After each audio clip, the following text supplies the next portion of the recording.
నమస్తే మిత్రులారా, నేను మీ శ్రీనివాస్ చౌహాన్ అడ్వకేట్. మిత్రులారా, ఏదైనా ఒక భూమి మీద మనము గత కొన్ని సంవత్సరాలుగా పొజిషన్లో ఉండి పట్ట అంటే యాజమాన్యపు హక్కులు లేకపోతే యాజమాన్యపు హక్కులు పొందడానికి అవకాశం ఉంటుందా? సో మిత్రులారా, మన దేశంలో కాలపరిమితి చట్టం లిమిటేషన్ యాక్ట్ 1963 అనే చట్టం అమలులో ఉన్నది.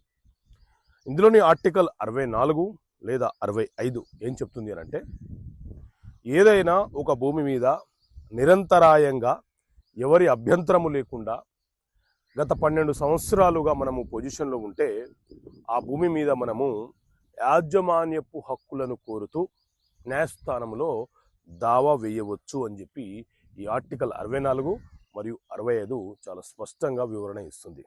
అయితే మరి ఆ 12 సంవత్సరాల కాలము ఎప్పటి నుంచి అని అంటే, మనము పొజిషన్లో ఉన్నట్లు నిర్ధారణ జరిగినటువంటి తేదీ నుంచి 12 సంవత్సరాల కాలం లెక్కించబడుతుంది.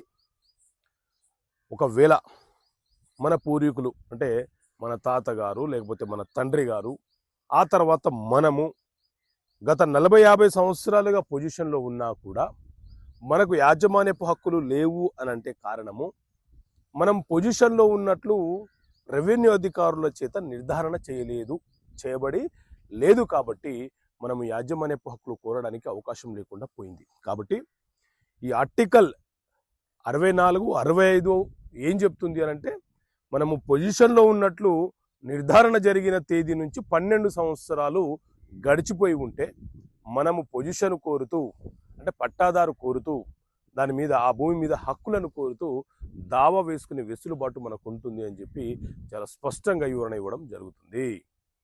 ఓకే మిత్రులారా, థ్యాంక్ యూ. జై హింద్.